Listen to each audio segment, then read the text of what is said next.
আসসালামু আলাইকুম। ওয়ালাইকুম আসসালাম। ওকে, তার মানে আমাকে শুনতে পাচ্ছ? আচ্ছা, তো ঠিক আছে, চলো আমরা শুরু করি। আমাদের চলছিল হচ্ছে নন ফিকশনাল প্রোজের ফ্রান্সিস বেকনের অফ প্ল্যান্টেশন। এইটা চলছিল, এটার পার্ট 1 আমরা করেছি। আজকে আমরা করব পার্ট 2। আচ্ছা, দুইটা কোশ্চেন। স্যার, আমাদের যে সাজেশন দিছেন স্যার, শর্ট কোশ্চেন তো অনেকগুলা স্যার। হ্যাঁ, ওইটা ব্রড কোশ্চেন পড়লে শর্ট কোশ্চেন গুলো হয়ে যাবে। আর থার্ড ইয়ারে বেশি পড়তে হবে, এর উপায় নাই আর। এর চাইতে কম পড়লে স্যার ভালো স্যার, হয়। অনেকগুলা কোশ্চেন তো স্যার গাইডেও খুঁজে পাই না। হুম। তারপর স্যার সাজেশনের সাথেও স্যার তো আর মিলে না সাজেশন। আমি আমি সব দিয়ে দেবো। ওই হচ্ছে ব্রড কোশ্চেনের নোট হয়তো বা 100% দেবো না, শর্ট কোশ্চেনেরও দেখা যায় যে হয়তো 85% বা 90% প্রশ্ন আমি সব দিয়ে দেবো। এটা তোমাদের গ্রুপে পোস্ট করতে থাকবো আমি, একটা করে টপিক ধরবো, ধরে ধরে। অনেকগুলা কোশ্চেন দেখা যায় যে আমরা গাইড বইয়ের যে ফ্রেন্ডস এর বই, তো কিন্তু গাইড বই খুঁজে পাই না। স্যারের সাথে তো মিল থাকে অনেকগুলা গাইড বই, কিন্তু স্যারের সাথে তো মিল তাই খুঁজে পাইতেছি না। স্যার নিছি কিন্তু কিচ্ছু মিলাই পারতেছি না। আচ্ছা, পাবা, আমি আমি দিব ইনশাল্লাহ। আমি এগুলো দিতে থাকবো। আর হচ্ছে এখানে একটু থার্ড ইয়ার একটু বেশি পড়তে হবে ভালো রেজাল্টের জন্য। আর যাদের একটু কষ্ট হবে বেশি পড়তে, তারা দেখবে আমি 3 স্টার দিয়ে দিয়েছি, ওইগুলো তারা পড়বা, তাহলেই হবে। শর্ট কোশ্চেনে তো আর 30টা না, না, থ্রি শুধু স্টার শর্ট ব্রড কোশ্চেনে এন্ড তো দেওয়া যাবে না। এখন ধরো ধরো এই একটা কোশ্চেন, যদি আমি এই একটা সাজেশন যদি ওপেন করি, এইখানে দেখো ব্রডে আমি 3 স্টার দেইনি এখনো, এগুলো দিয়ে দেবো, আমার তো তোমাদের গ্রুপে পোস্ট করবো আর কি। এখন দেখো এই জায়গাগুলোতে এতগুলো দেয়া আছে, এগুলো ধরো কিছু জিনিস এমনি এমনি পারতে হবে। হ্যাঁ, যেমন হু আর ইউনিভার্সিটি উইটস, এটা সেকেন্ড ইয়ারের হিস্ট্রি অফ ইংলিশ লিটারেচারে ছিল, তো এটা একবার হয়তো পড়েছো, এখন একটু পড়লেই হয়ে যাবে। তারপরে describe the significance of the old, আচ্ছা এটা না একটু কঠিন দেখলাম। এই যে what is Faustus conception of hell and heaven, এটা তোমরা এইখান থেকেই পেয়ে যাবা। এইখান থেকেই, আচ্ছা এবার এখান থেকে আসেনি। এই যে এই জায়গা থেকেও তুমি অনেকটা আইডিয়া পাবা, মানে এই প্রশ্নগুলোর ভেতর থেকে তুমি হেল অ্যান্ড হেভেনের অ্যান্সার পেয়ে যাবা। মানে ব্যাপারটা হচ্ছে কি, এগুলো তো অত মুখস্থ করার দরকার হবে না, এগুলো যতটুকু পারবা, যতটুকু হচ্ছে তোমার মনে থাকবে সেটুকুই টেনে হেসড়ে ওই হচ্ছে তোমাকে ফ্রি হ্যান্ড লেখার চেষ্টা করতে হবে। সবসময় মনে রেখো, থার্ড ইয়ারে মুখস্থ দিয়ে কিন্তু কাজ হবে না, ফ্রি হ্যান্ডে লিখতে হবে। আর ফ্রি হ্যান্ডে লিখতে গেলে ফ্রি হ্যান্ড লেখার জন্য প্র্যাকটিস করতে হবে, হয়তো অল্প একটু মুখস্থ করতে হবে, অল্প একটু বাকিটা বানিয়ে লিখতে হবে। হ্যাঁ, 2 4 5 7 লাইন হয়তো তোমার মনে রাখতে হবে, বাকিটা বানিয়ে লিখতে হবে, মেইন মেইন কথাগুলো মনে রাখতে হবে। আর টেনশন করিও না, এগুলো সব আমি দিয়ে দেবো, এগুলো সব আচ্ছা স্যার। এগুলো সবই দিব আমি। অলরেডি মনে হয় যে আমাদের পেজে কয়েকটা দিলাম, তো আমি এইটা তোমাদের গ্রুপে দিব। ইনফ্যাক্ট যে এখানে মনে হয় এই 2 3টা জিনিস আমি দিয়েছি আমাদের পেজে, তো আমি তোমাদের গ্রুপেই দেবো এটা। তোমরা গ্রুপ থেকে জাস্ট কালেকশন করবা, তাহলেই হবে। শর্ট কোশ্চেন গুলোর পিডিএফ দিয়ে দিন। আচ্ছা, পিডিএফ যদি দেওয়া যায় তাহলে পিডিএফ দিব, সমস্যা নাই। হয়তো দেখা যায় ডক্টর ফস্টাসের উপরে সবগুলো পিডিএফ একসঙ্গে, ম্যাকবেথের উপরে সবগুলো পিডিএফ একসঙ্গে, এভাবে দিব। জি স্যার, এভাবে দিয়ে দিন। আচ্ছা, তো ঠিক আছে, চলো আজকে আমরা অফ প্ল্যান্টেশনটা পড়ি, এটা পার্ট 1। পার্ট 2টা আসসালামু আমরা আলাইকুম স্যার। ওয়ালাইকুম সালাম, বলো। স্যার আমি জাহিদুদ্দিন বলতেছি, আজকে জয়েনিং ফার্স্ট। আচ্ছা, আমি একটু বিষয় বলতে চাইছিলাম কি, আমি কিভাবে শুরু করলে ভালো হয় এই বিষয়টা। মনে করেন এখন তো 58 ক্লাস আই থিংক শুরু হবে মনে হয়। হুম, হ্যাঁ, আমি তুমি আমাদের এই কিভাবে দেখে আমাদের শুরু? এইটা প্রায় মনে হয় ফেব্রুয়ারি না মার্চ থেকে যেন শুরু হয়েছে এই ব্যাচটা। আচ্ছা আর স্যার। বিগত যে ফেব্রুয়ারি ক্লাসগুলো 1 তারিখ হয়েছে, থেকে হ্যাঁ, ফেব্রুয়ারি 1 তারিখ থেকে ক্লাস শুরু হয়েছে। আচ্ছা ফেব্রুয়ারি 1 থেকে। তো বিগত যে ক্লাসগুলো হয়েছে আমি আমি বলবো সেটা হচ্ছে যে তুমি 1 বাই 1 ওইগুলো দেখতে থাকো। তুমি যদি সার্চ করো 1 বাই 1 এগুলো সবই পেয়ে যাবা, ক্লাস 1, ক্লাস 2, ক্লাস 3 এভাবে। আর বাকিটা মানে প্রতিদিন এভাবে দেখে দেখে তুমি দেখা গেল যে 2টা 3টা করে ভিডিও একদিনে দেখো। আমি এখন পর্যন্ত প্রশ্ন কিন্তু ওইভাবে পড়াইনি, আমি হয়তো কয়েকটা ওই যে প্রশ্ন পড়াইছি তোমার ক্রিটিসিজমের। একদম হ্যাঁ, এছাড়া তেমন ওইভাবে প্রশ্ন পড়ানো হয়নি, আমরা ওই মেইন টেক্সট গুলোই পড়তেছি, সামারি গুলো পড়তেছি এইভাবেই। তো তুমি ওইখান থেকে খুব যে পিছিয়ে আছো তা না, একদিনে 2টা 3টা করে ভিডিও দেখো, দেখবা হয়ে যাবে, 1 মাসের মধ্যে কভার হয়ে যাবে। আর প্রতিদিন আমাদের যে লাইভ ক্লাসগুলো চলতেছে এটাও দেখতে থাকো, দেখবা আমাদের সাথে চলে আসতে পেরেছো। আচ্ছা স্যার, থ্যাংক ইউ, ধন্যবাদ। ওকে, আচ্ছা দেখো, আমরা গতদিন এটা পড়ছিলাম, এটা আমরা পার্ট 1 করেছি, আজকে পার্ট 2 করবো এইখান থেকে। আজকে আমার কেন যেন মনে হচ্ছিল যে এটুকু আর পড়বো না, কিন্তু তারপরে মনে হলো যে না, যেহেতু ধরেছি শেষ করে দিই, কারণ এই রাইটিংটা পড়াতেও বিরক্ত, মানে পড়াতেও রসকসবিহীন, ভাল লাগে না। অন্য এরপরে বিশেষ করে গ্রেট প্লেস রয়েছে, ওইটা এত সুন্দর, আমার এত কাছে এত ভাল লাগে যে আমি ওইটা পড়ানোর জন্য নিজের ভেতরে একটা তাড়না কাজ করতেছে আর কি। যাই হোক, তোমরা পার্ট 1টা দেখে নিও যারা দেখোনি, আর পার্ট 1-এর পরে পার্ট 2 দেখো। এখানে অফ প্ল্যান্টেশন বলতে 2টা জিনিসকে বোঝাচ্ছে, একটা হচ্ছে গাছ লাগানো, আরেকটা হচ্ছে উপনিবেশবাদ বা কলোনি স্থাপন করাকে। তো কলোনি স্থাপন করা অনেকটা গাছ লাগানোর মতো। গাছ লাগানোর পরের দিন বা 1 সপ্তাহ বা 1 মাস বা 1 বছর পরে গিয়ে তুমি ওখান থেকে বড় কিছু আশা করতে পারবা না। ধরো তুমি মেহগনির গাছ লাগাইলা, কাঠের গাছ লাগাইলা, এবার তুমি লাগানোর 1-2 বছর পরে গিয়ে আর ওখান থেকে কি তুমি হাজার হাজার টাকা পাবা না। তুমি একটা মেহগনি গাছ লাগালে 15-20 বছর পর গিয়ে ওখান থেকে 50,000-1 লাখ টাকা পাবা। তো এই 15-20 বছর তোমাকে ওয়েট করতে হবে। একটা কলা গাছ লাগালে ওইখান থেকে তুমি 1 মাস পরেই ফল পাও না, তোমার এটার জন্য 1 বছর ওয়েট করতে হবে। ঠিক এরকমই উপনিবেশ স্থাপন করার পরে আমাদেরকে মিনিমাম 20 বছর ওয়েট করতে হবে। 20 বছর ওয়েট করলে তবে ওখান থেকে আমরা লাভ বা প্রফিট যেটা সেটা পাবো, আদারওয়াইজ আমাদের ওইটা নষ্ট হয়ে যাবে, আমাদের দুর্নাম হবে, আমাদের হচ্ছে ওইখানে দুর্বৃত্তায়ন হবে। আরেকটা জিনিস আমাদের ফ্রান্সিস বেকন বলতেছেন যে উপনিবেশ স্থাপন করার পরে ওইখানে ভালো ভালো মানুষ পাঠানো দরকার ওই অঞ্চলটাকে শাসন করার জন্য। ওইখানে এমন কোনো লোকজন দেওয়া দরকার না যারা ওখানে ক্রাইম করবে এবং আলটিমেটলি যারা উপনিবেশবাদী, মানে যে ধরো ইংল্যান্ডের ওপরে ওটা দুর্নামটা আসবে, এই একটা বিষয়। আরেকটা জিনিস বলতেছেন যে উপনিবেশবাদ তৈরি করতে গেলে কিছু চ্যালেঞ্জ ফেস করতে হয়, বিশেষ করে খাবার দাবারের চ্যালেঞ্জ, কারণ ফুড হ্যাবিট গুলো মিলে না। তারপরে দেখা যাচ্ছে যে ওই জায়গার বিভিন্ন মানে অনেক প্রবলেম থাকে, যে প্রবলেমগুলোর জন্য খাবারের কষ্টে অনেক এই যারা হচ্ছে তোমার ইনভেডার থাকে বা উপনিবেশবাদ যারা বা কলোনাইজার যারা, তারা এই প্রবলেমগুলো ফেস করে। এই জন্য আমাদের স্পিকার বলতেছেন যে ওইখানে ফাস্ট গ্রোয়িং কিছু চাষাবাদ করতে হবে, প্ল্যান্টেশন করতে হবে, যেগুলোর মাধ্যমে খুব তাড়াতাড়ি খাবার পাওয়া যাবে। আবার ওই এলাকাতে হয় সবসময়ের জন্য হয়ে আসছে এমন জিনিস চাষাবাদ করতে হবে। এখন দেখা যাচ্ছে আমার ইংল্যান্ডে একটা জিনিস বেশি আবাদ হয়, আমি গিয়ে ওই আমেরিকাতে ওই জিনিস চাষ করতে লাগলাম, কিন্তু হয়তো ওখানে হলো না, ওখানকার আবহাওয়া ওখানকার মাটি ওইটা সাপোর্ট করতেছে না। তো ওখানে এক্সিস্টিং যেগুলো হয় বা যেগুলো আছে সেই জিনিসগুলোকে আমার ট্রাই করতে হবে এবং এইভাবে খাবার দাবার এগুলোর উৎপাদনটা রাখতে হবে, যাতে করে খাবার না খেয়ে মানুষ না মারা যায়। তো আমরা এই উপরে যেই আলোচনাটা হয়েছে পার্ট 1-এ সেই এই কথাগুলোই রয়েছে। এবার আমরা আসি এই নিচের অংশটুকুতে। তো চলো দেখি, বলতেছে যে but moil to mass hard work, আর কি যেটা বলে টু মাস ওয়ার্ক। টার্ময়েল বা ময়েল শব্দ শুনেছো না? টার্ময়েল মানে বিক্ষুব্ধতা, খুব মানে ঝড়ো হাওয়া বা ঝড়ো, বিশেষ করে সমুদ্রের ভেতরে যে ওয়েভের যে একটা বিক্ষুব্ধতা চলে সেটাকে বলা হয় টার্ময়েল। আর এখানে ময়েল বলতে কঠোর পরিশ্রম। তো বলছে but moil not to mass underground for the hope of mines is very uncertain and used to make the planters lazy in other words।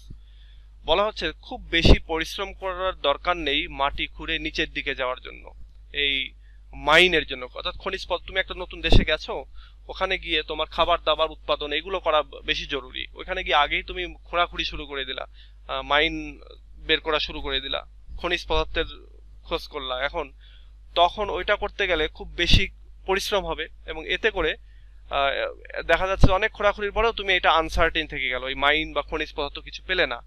তখন কি হলো, এই সময়টাও গেল এবং মানুষ ওই যারা পরিশ্রমটা করলো তারা অন্য কাজে আবার পরিশ্রম করবে না, তখন তারা লেজি হয়ে যাবে। এখন তোমাদের মনে হতে পারে যে মাইনিং করতে কি এত সময় লাগে? চিন্তা করো যে এটা কিন্তু ফ্রান্সিস বেকনের সময়, তখন কিন্তু এই মেশিন, হ্যাঁ, তারপরে গাড়ি চাকা এসব কিছুই ছিল না, ইঞ্জিন এগুলো কিছুই ছিল না।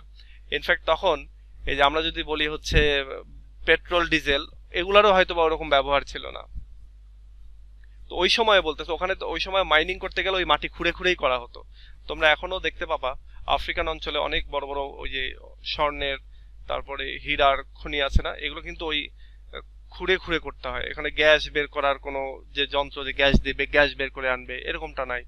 তারপরে তেল বের করবে, ওটা তো ধরো মেশিনে পাইপ দিয়ে বের করে আনতে পারতেছে। বাট যেটা হচ্ছে মাইনিং, যেটা প্রকৃত মাইনিং, তোমার কয়েল, তারপরে ডায়মন্ড, তারপরে গোল্ড বা অন্যান্য আরো যে লিথিয়াম টিথিয়াম রয়েছে, এগুলোর জন্য তোমার মাটি খুঁড়তে হয়। For government, let it be in the hands of one, assisted with some counsel, and let them have commission to exercise martial law with some limitations. গভর্নমেন্টকে আসলে পরামর্শ দিচ্ছে যে গভর্নমেন্টের পরামর্শটা কি? গভর্নমেন্টকে আমাদের ফ্রান্সিস বেকন পরামর্শ দিচ্ছেন যে গভর্নমেন্টের ক্ষেত্রে let it be in the hands of one, এটা একজনের হাতে দিয়ে দাও, মানে একটা কমান্ডার নিযুক্ত করো। অ্যাসিস্টেড উইথ সাম কাউন্সিলস, এবং তার আন্ডারে কয়েকজন উপদেষ্টা রাখো। And let them have commission, এবং তাদেরকে কিছু মার্শাল ল প্রয়োগ করার ক্ষমতা দাও, জরুরি ভিত্তিত কিছু আইন প্রয়োগ করার, ম্যাজিস্ট্রেসি আইন প্রয়োগ করার ক্ষমতা দাও, উইথ সাম লিমিটেশন, এবং তাদেরকে আবার লিমিটেডও রাখতে হবে, আদারওয়াইজ তারা তো যা ইচ্ছা তাই করে ফেলবে। এটাই বলতেছে যে সরকার, তুমি কি করো যে কোনো একটা জায়গায় যদি কলোনি স্থাপন করো তাহলে সেখানে একজন প্রধান নিযুক্ত করো, এবং তাকে সাপোর্ট করবে এরকম কয়েকজনকে আবার অ্যাসোসিয়েটর দাও আর কি, তারা তাদেরকে হেল্প করবে, এবং তাদের কাছে কিছু রেস্ট্রিকশন সহ কিছু আইন প্রয়োগ করার ক্ষমতা দাও। And above all, let men make that profit of being in the wilderness as they have God always, and his service before their eyes. বলা হচ্ছে যে সর্বোপরি let men make that profit of being in the wilderness, অর্থাৎ ওরকম একটা বন্য পরিবেশে গিয়ে ওখান থেকে প্রফিট করার মতো মানুষদেরকে অ্যালাউ করো, কিছু মানুষ নিয়োগ করো। As they have God always, ঠিক যেরকমটা গড করে থাকে। হ্যাঁ, গড কি হয়? গড হচ্ছে তার ধর্মটাকে প্রচারের উদ্দেশ্যে বা গডের আদেশ নিষেধকে প্রচারের উদ্দেশ্যে মেসেঞ্জার পাঠিয়েছে না, নবী পাঠিয়েছে, বা এরকম ধর্মীয় আরো অনেক লোকজন পাঠিয়েছে, তাদের মাধ্যমে ওই হচ্ছে যে অঞ্চলে তাকে পাঠিয়েছে সেই অঞ্চলটাকে হচ্ছে তা গডের ধর্মীয় যে অনুশাসনগুলো সেগুলোকে ছড়িয়ে দেওয়া হয়েছে। ঠিক এরকমই বলছে গড যেরকম ভাবে লোক নিযুক্ত করে এবং সেটার মাধ্যমে বন্য ব্যারেন একটা জায়গাকে ঠিকঠাক করে ধর্মীয় ভাবে, স্পিরিচুয়ালি ব্যারেন, ঠিক এরকমই সরকারের উচিত এরকম ভাবে মানুষ নিয়োগ করা, কোম্পানি নিয়োগ করা, এবং হচ্ছে ওই জায়গাটাকে প্রফিটেবল করা। অ্যান্ড হিজ সার্ভিস, এবং তার সার্ভিসটাকে বিফোর দিয়া চাই, এবং মানুষের চোখের সামনে আর কি এটাকে মানে সব সুন্দর করে গড়ে তোলার জন্য গড যেমনটা করে সরকারের উচিত সেই রকম ভাবে মানুষ নিয়োগ করে এরকম ভাবে একটা অসভ্য জায়গাকে সভ্য করে তোলা। Let not the government of the plantation depend upon too many councillors and undertakers in the country that plan it, but upon the temperate member. And let those be rather noblemen and gentlemen than merchant, for they look over to the present gain. আচ্ছা, এবার আবার বলতেছে সরকারের উচিত যেটা, সেটা হচ্ছে যে এই যে প্ল্যান্টেশন করলো, এই প্ল্যান্টেশন করতে গেলে, এখানে প্ল্যান্টেশন হচ্ছে ধরো উপনিবেশে স্থাপন করার যে প্ল্যান্টেশন সেটা, বা এইটাকে আবার হচ্ছে ওই যে বললাম যে তোমরা আরেকটা মিনিং করো যে প্ল্যান্টেশন মানে প্ল্যান্টেশন ইটসেলফ। তো বলতে সরকারের উচিত এই প্ল্যান্টেশনের ক্ষেত্রে গিয়ে খুব বেশি কাউন্সিলরের উপরে উপদেষ্টার উপরে ডিপেন্ডেন্ট না হওয়া, অথবা এই জায়গাটাতে যারা কাজ করবে সেই সমস্ত কাজ যারা করবে তাদের উপরে খুব বেশি ডিপেন্ডেন্ট না হওয়া, বরং এখানে কিছু টেম্পারেট নাম্বার ইউজ করা, অর্থাৎ অল্প সংখ্যক কিছু মানুষকে দায়িত্ব দিয়ে ওইখানে প্রেরণ করতে হবে। And let those be rather than noble and gentleman, এবং ওইখানে কিছু নোবেলম্যান এবং জেন্টেলম্যানকে নিয়োগ দিতে হবে, মার্চান্টদেরকে দেওয়া যাবে না, ব্যবসায়ীদেরকে দেওয়া যাবে না। যদি দেওয়া হয় ব্যবসায়ীদেরকে, তাহলে তারা কি করবে? তাদের প্রেজেন্ট গেইনিং এর জন্য মানে অতি দ্রুত লাভ করতে চাইবে, প্রেজেন্ট গেইন করতে চাইবে, এবং মার্চেন্টরা কি করবে, ওই এলাকাটা পরিবেশটা নষ্ট করে ফেলবে। যেমন এই যে আমরা যেটা জেনেছি যে আমাদের ধরো ইন্ডিয়ান সাবকন্টিনেন্টে যখন ব্রিটিশরা উপনিবেশ স্থাপন করলো, তখন তারা কি একটা কোম্পানি বা একটা ব্যবসায়ী কোম্পানির মাধ্যমেই তারা এখানে আসলো, তারা ব্যবসা করতে আসছিল ইস্ট ইন্ডিয়া কোম্পানি, এবং ওই কোম্পানি পরবর্তীতে ওই যে পলাশির যুদ্ধের 23 এপ্রিলের যে পলাশি যুদ্ধ হলো, সেই যুদ্ধের নবাব সিরাজউদ্দৌলাকে হারিয়ে এই অঞ্চলটা দখল করে নিল, এবং তারা এখানে তাদের প্রফিট করার জন্য তারা কি করলো, সাধারণ মানুষের উপর দমন পীড়ন চালাতে থাকলো। ইনফ্যাক্ট শুধু এই না, দেখো নীল চাষ করতে বাধ্য করেছিল না আমাদের এই অঞ্চলটাকে, মানুষদেরকে নীল চাষ করতে বাধ্য করেছিল। তারপরে ধরো এখান থেকে তো মানে মাইন খনিজ পদার্থ এগুলো তো নিয়ে গেছেই, অনেক ন্যাচারাল রিসোর্সেস এগুলো নিয়ে গেছে। তারপরে যে জমিদারি প্রথা বা ওই যে সূর্যাস্ত আইন, হ্যাঁ, এসব সব বিভিন্ন রকমের আইন টাইন দিয়ে ট্যাক্স আদায় করা, এগুলো তারা করেছে। তো বলতেছে এটা যদি একটা অন্য কোনো কাউন্সিলর গভর্নমেন্টের আন্ডারে করা হতো, গভর্নমেন্টের নিজস্ব লোক দিয়ে করা হতো, যদি ওই ইস্ট ইন্ডিয়া কোম্পানির আন্ডারে না করতো, তাহলে ইস্ট ইন্ডিয়া এমনও হতে পারতো যে এই সাবকন্টিনেন্ট এখনো ওই হচ্ছে উপনিবেশী থাকতো আর কি। কারণ মানুষকে যদি অত্যাচার না করা হয় মানুষের উপরে, তাহলে কিন্তু মানুষ বিক্ষুব্ধ হবে না বা ক্ষেপে যাবে না, এবং আদারওয়াইজ হচ্ছে তোমার ইয়ে হবে না, আন্দোলন হবে না, এবং মুক্তিও আসবে না।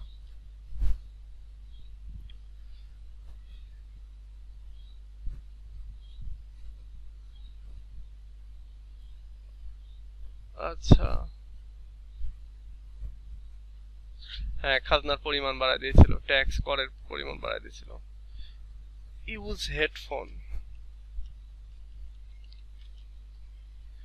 অনেক সময় হয় শুরুতে, এটা এটা অনেকেই এক্সপিরিয়েন্স করছে যে শুরুর প্রথম দিনে কেন জানি শোনা যায় না,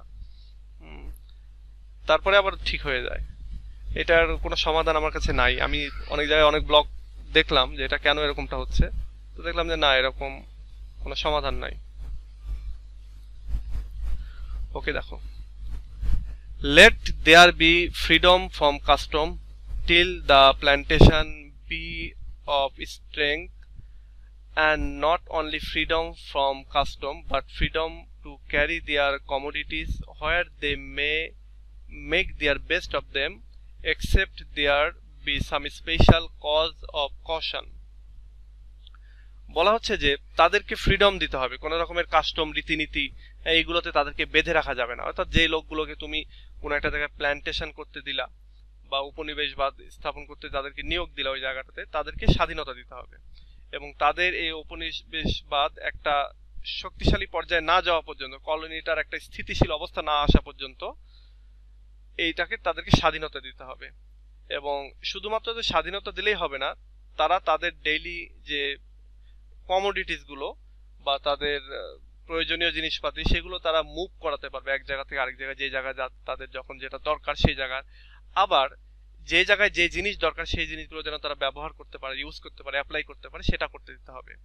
except there be some special cause of caution, এবং যদি এখানে কোনো রকমের সতর্কতার বিষয় না থাকে, তাহলে তাদেরকে এই ফ্রিডমটা দিয়ে দিতে হবে।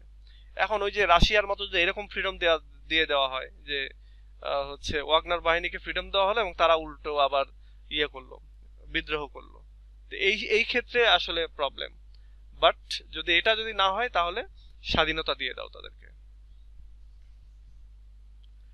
ক্র্যাম নট ইন পিপল, অর্থাৎ crowded not in people, by sending to first company after company, but rather harken, অর্থাৎ hear how they waste and spend supplies proportionably, but so as the number may live well in the plantation and not by such as be in penury।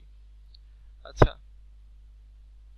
বলতেছে যে যখন তুমি একটা জায়গায় plantation করলা বা colony স্থাপন করলা, এখানে খুব বেশি ক্রাউডেড করা যাবে না, অর্থাৎ তুমি তোমার দেশ থেকে প্রচুর লোকজন নিয়ে গিয়ে ওখানে ভরে ফেললা, এটা করা যাবে না। এবং এখানে প্রচুর কোম্পানি আফটার কোম্পানি সেন্ড করা যাবে না, অর্থাৎ অনেকগুলো কোম্পানি তুমি সেন্ড করলা, হ্যাঁ, ব্যবসা করার জন্য, এরকমটাও করা যাবে না, লিমিটেড কিছু। But rather harken how they waste, এবং একই সঙ্গে শুনতে হবে কিভাবে তারা তাদেরকে দেয়া যে সম্পদগুলি সেগুলো তারা ওয়েস্ট করতেছে কিনা, তাদেরকে সাপ্লাই যেগুলো দেওয়া হচ্ছে সেগুলো তারা সঠিক অনুপাতে ব্যবহার করতেছে কিনা সেগুলো খেয়াল রাখতে হবে, সেগুলোর ব্যাপারে জানতে হবে, শুনতে হবে। But so as the number may live well, কিন্তু আবার এমন একটা অবস্থা রাখতে হবে, এমন একটা পরিমাণ তাদেরকে দিতে হবে যে কোনো জিনিস, যে যাতে করে তারা ওইখানে ভালোভাবে আবার টিকে থাকতে পারে, বা তাদের প্ল্যান্টেশনের জন্য ভালোভাবে যেগুলো জিনিস দরকার সেগুলো তাদেরকে দিতে হবে। And not by surcharge be in penury, এবং এদের যে সারচার্জটা এটাও যে খুব বেশি দেওয়া যাবে তা না। মানে এক কথায় এখানে তুমি একটা কলোনি স্থাপন করলা, এখানে খুব বেশি লোকজন নিয়ে যাওয়া যাবে না, খুব বেশি কোম্পানি নিয়ে যাওয়া যাবে না শুরুতেই, হ্যাঁ, এবং এখানে ক্রাউডেড করে ফেলা যাবে না। এদেরকে যা হচ্ছে তুমি প্রথম দিকে যে সাপোর্টটা দিচ্ছে অ্যাজ এ গভর্নমেন্ট, সেই সাপোর্টটার হিসাব রাখতে হবে, তারা যেন ওয়েস্ট না করে ফেলে, বা সব জায়গায় যেন তারা পরিমাণ মতো খরচ করতে পারে, ঠিক যতটা তাদের দরকার সেরকম ভাবে। প্ল্যান্টেশনের জন্য যতটুকু দরকার, মানে উপনিবেশ বা কলোনি স্থাপনের জন্য যতটুকু দরকার সেটা, খুব বেশিও না খুব কমও না। It had been a great endangering to the health of some plantations that they have built along the sea and rivers, the marish watery land and unwholesome ground. বলা হচ্ছে যে এই একটা বিষয় খুবই ডেঞ্জারাস বিষয় to the health of some plantation. অর্থাৎ তুমি প্ল্যান্টেশন করলা বা কোনো কলোনি স্থাপন করলা, এবং সেই কলোনি স্থাপনের জন্য একটা বিষয় খুবই অস্বাস্থ্যকর বা একটা বিষয় খুবই ভয়ঙ্কর, সেটা হলো যে এই কলোনি বা এইটা তুমি যে এগুলো স্থাপন করতেছো এটা অবশ্যই, মানে এক কথা এই প্ল্যান্টেশনের কথা চিন্তা করো, এই প্ল্যান্টেশনটা অবশ্যই কোনো সাগরের তীরে অথবা কোনো নদীর তীরে করা যাবে না। ধরো তুমি একটা বাগান করলা সাগরের তীরে, 10 বছরের জন্য 20 বছরের জন্য একটা বাগান করলা, বা নদীর তীরে, দেখা যাচ্ছে ওই বাগানটা ভেঙে গেল নদীতে, তাহলে কি হলো? ধরো তুমি যমুনা নদীর পাড়ে যাদের বাড়ি বা পদ্মা নদীর পাড়ে, ওখান থেকে যদি 1-8 কিলোমিটার ভিতরে যদি বড় কিছু করতে যাও, বাঁধ টাদ নাই এরকম, তাহলে ওইটা করা কি ঠিক হবে? এটা তো ভেঙে যেতে পারে, তাই না? তো এটাই বলতেছে যে এরকম কোনো জায়গায় করা যাবে না। এবং ইন মেরিশ ওয়াটারি ল্যান্ড, যেটা বলা হচ্ছে শুধু এই না, মানে সি বা সমুদ্রের ক্ষেত্রেও না, আরেকটা জিনিস সেটা হচ্ছে যে পানি রয়েছে বা এরকম কোনো কিছুর জায়গায় যেখানে জল জমে আছে এরকম জায়গাও করা যাবে না। অ্যান্ড আন্ডার হোলসাম গ্রাউন্ড, এবং ওই সমস্ত স্থলেও করা যাবে না যেখানে অস্বাস্থ্যকর একটা পরিবেশ, স্বাস্থ্যের জন্য ঝুঁকি আছে, এরকম পরিবেশেও করা যাবে না। আচ্ছা, therefore though you begin there to avoid carriage and other like commodities, yet build still rather upward from the stream than along.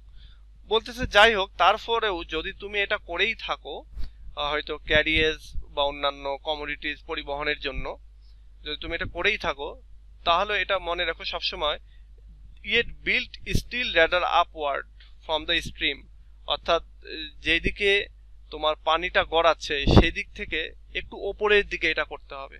ব্যাপারটা এরকম যে কিছু এলাকা আছে না ভাঙ্গন প্রবণ, খুব বেশি ভাঙ্গে, এরকম জায়গায় না করে এমন একটা জায়গায় করতে হবে যেদিকে কম ভাঙ্গে। মানে ধরো তুমি একটা বাগান করতেছো নদীর তীরে, হয়তো যে নদীর তীরে যাতায়াতের সুবিধা হবে বা অন্যান্য আরো বিভিন্ন কারণে তুমি এটা করতেছো, কিন্তু এই জায়গাটার জন্য এটা করতে গেলে তোমাকে একটু মাথায় রাখতে হবে যে কোন নদীর তীরে কোন জায়গাটাতে করব। যে জায়গাটাতে হচ্ছে আপ স্ট্রিম সেই জায়গায় করব নাকি লোয়ার স্ট্রিমে করব। লোয়ার স্ট্রিমে করলে যেটা হবে তোমার জমি ভেঙে যাবে, বা বালিকাময় যে এলাকা, বা যেটা বলতে পারো চর পড়েছে, এরকম জায়গা চর যেখানে পড়েছে মানে ওই চর আজক কালো আবার ভেঙে যাবে, তাই না? তো ওই রকম জায়গায় করা যাবে না, এমন জায়গায় করতে হবে যে জায়গায় আসলে অরিজিনাল নদীর মাটি ছাড়া মাটি আছে বা চরের মাটি ছাড়া মাটি আছে, এরকম জায়গায় করতে হবে। It connects likewise the health of the plantation that they have good store of salt with them, that they may use it in their victuals when it shall be necessary. বলা হচ্ছে যে এর মানে হলো এই প্ল্যান্টেশনের হেলথের সাথে একটা আচ্ছা ইট কনসার্ন, এখানে আমি কানেক্ট বলেছি, it concern likewise the health of plantation, অর্থাৎ আমাদের যে প্ল্যান্টেশন, সেই প্ল্যান্টেশনের হেলথের দিকেও আমাদের নজর রাখতে হবে। বৃক্ষরোপণের ক্ষেত্রে স্বাস্থ্যের মানে গাছপালার স্বাস্থ্য, বা আমরা এখানে যদি বলতে পারি যে আমাদের উপনিবেশ বা কলোনির যে স্বাস্থ্য, কলোনির মানুষদের যে মানে ওরা যেন বিক্ষুব্ধ না হয়ে পড়ে, এটার কথা বলতেছে। তো বলছে এখানে বৃক্ষরোপণের ক্ষেত্রে আমাদের স্বাস্থ্য সম্পর্কিত যে বিষয়গুলো রয়েছে সেগুলোতে নজর দিতে হবে। বিশেষ করে এখানে লবণের একটা মজুদ রাখতে হবে, যাতে করে খাবারে আমরা এটি ব্যবহার করতে পারি যখন এটা প্রয়োজন হবে। এখানে ভিকচুয়াল বলতে খাবার দাবার। লবণ তার মানে খুবই গুরুত্বপূর্ণ। আরেকটা জিনিস, এখনকার মতো তো আর এরকম উড়োজাহাজ টুড়োজাহাজ তখন ছিল না। হ্যাঁ, তখন নদীটাই ছিল প্রধান চলাচলের রাস্তা। ইনফ্যাক্ট এত রাস্তাঘাটও তো ছিল না আজ থেকে 500 বছর আগে, যখন ফ্রান্সিস বেকন লিখতেছেন। তো তখন নদীটাই মেইন বিষয় ছিল। এবং একটা জিনিস খেয়াল করে দেখো, পৃথিবীর যত বড় বড় রাজধানী, যত যা কিছু সবই কিন্তু নদী কেন্দ্রিক, নদীর ধারে গড়ে উঠেছে। কারণ কি, ওই সময়টা তো ওইরকমই ছিল। নদী দিয়ে এসে যে জায়গাটায় ভালো লাগতো সে জায়গায় তারা হয়তো নদী থেকে 2, 4, 5, 10 কিলোমিটারের ভেতরে তারা কোনো একটা শহর বন্দর স্থাপন করত, বা বন্দর স্থাপন করলে তার পাশেই একটা শহর স্থাপন করে ফেলতো তারা।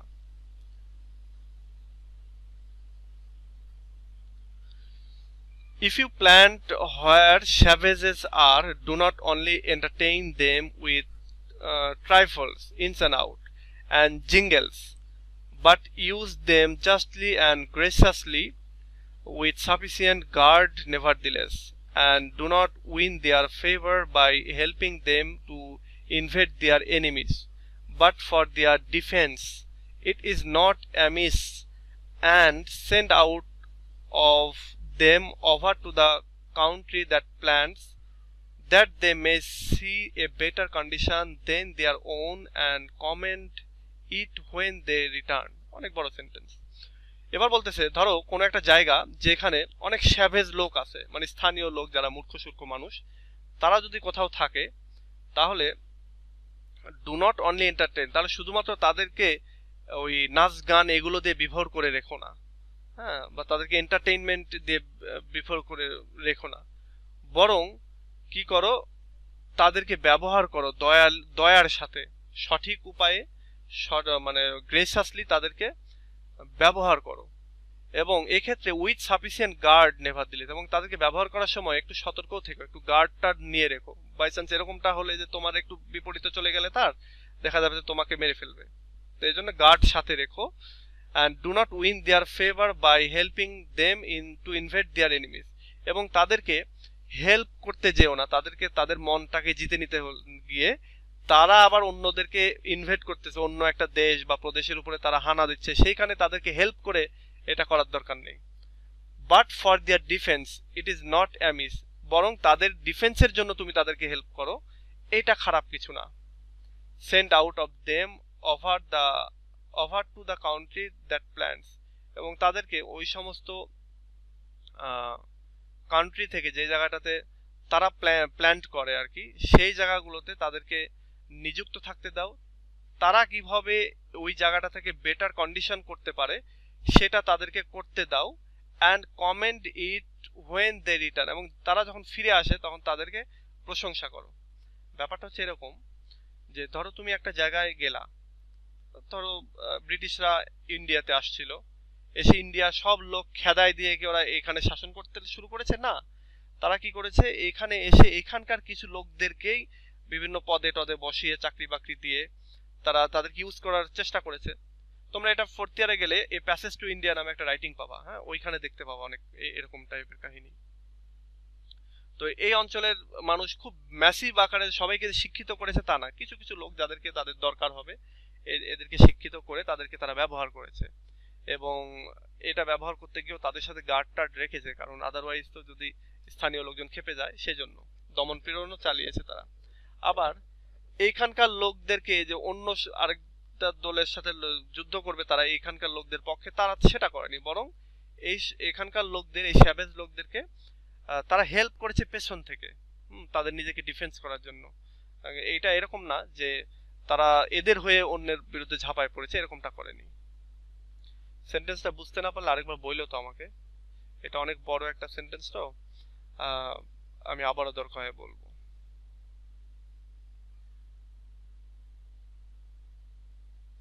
এটা of plantation.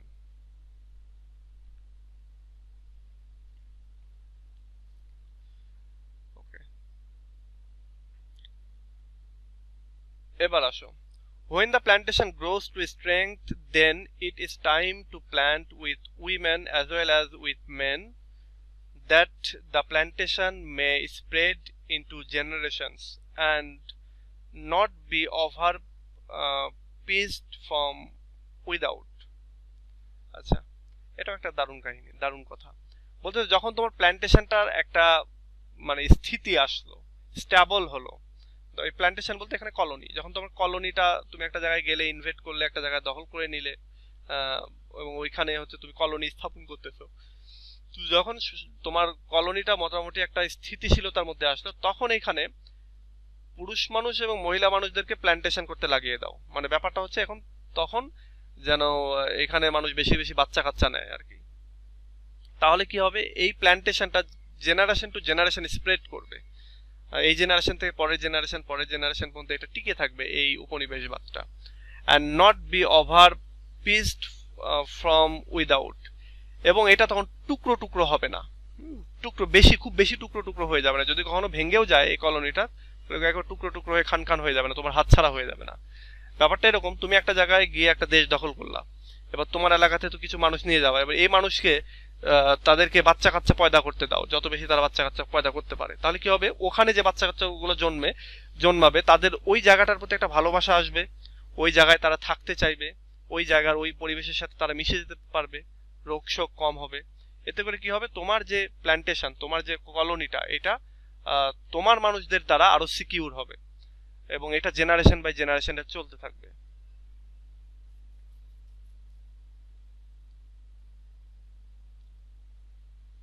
It is the sinfulest thing in the world to forsake or destitute a plantation once in forwardness. For besides the dishonor, it is the guiltiness of blood of many commiserable persons. এটার এক কথাই হচ্ছে, এটা হচ্ছে সবচেয়ে খারাপ কাজ। যদি তুমি কোনো একটা জায়গায় গিয়ে প্ল্যান্টেশন শুরু করে দাও, তাহলে এইটাকে হচ্ছে নষ্ট করে ফেলা, এটাকে নষ্ট করে ফেলা, এটা খুব খারাপ কাজ, এবং এটা অনেক অসম্মানের কাজ, এবং এটা হচ্ছে কোনো ব্যক্তির জন্য একটা দোষের কাজ, এবং এই দোষটা এমন দোষ যে তোমার রক্তে বয়ে বেড়াতে হবে।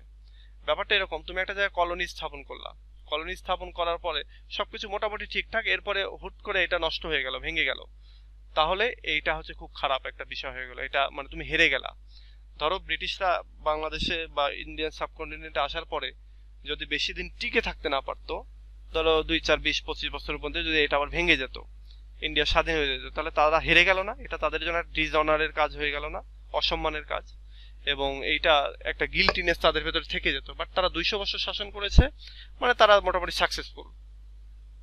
যেমন এই যে রাশিয়া এখন ইউক্রেনে ধরো ইনভেট চালিয়েছে, এখন এটা যদি তারা জিততে না পারে, তাহলে এটা মানসম্মানের বিষয় না? আবার একই সঙ্গে অন্যদিকে আমেরিকা যদি আবার জিততে না পারে, তাহলে তাদের জন্য মানসম্মানের বিষয়। আবার ধরো তুমি একটা বাগান করলা, বাগানে গাছ টাছ লাগিয়েছো, কলার গাছগুলো ফুল ধরবে ধরবে এরকম, তখন তুমি কলা গাছগুলো নষ্ট করে ফেললা, কেটে ফেললা বা এসেই, তাহলে এটা একটা সিনফুলেস্ট কাজ না, খারাপ কাজ না? তুমি গাছ লাগালে না একরকম জিনিস, কিন্তু যখন তুমি গাছ লাগিয়েছো, তোমার জায়গা, তোমার গাছ, তারপরে তুমি যদি ওই সময় কেটে ফেলো, এটা একটা খারাপ কাজ না? আবার এইটাকে তোমার বয়ে বেড়াতে হবে না, এই যে তুমি এত ভালো ভালো কলার গাছগুলো কেটে ফেলেছিলে, তোমার একটা ভেতরে একটা আত্মগ্লানি কাজ করবে না? এটার কথাই বলতেছে। আচ্ছা, তো এই হচ্ছে টোটাল আমাদের অফ প্ল্যান্টেশন। আমরা আজকে একটু দৌড় দিব, হ্যাঁ, আমরা চলে যাব হচ্ছে অফ গ্রেট প্লেসে।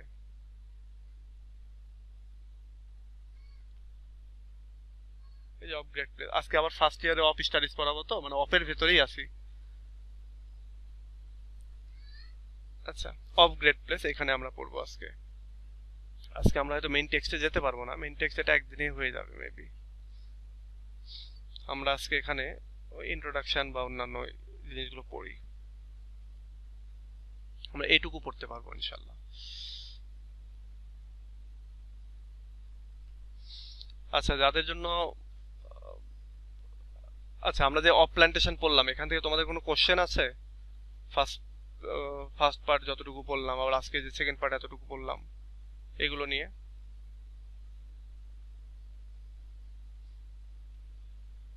না ভাইয়া।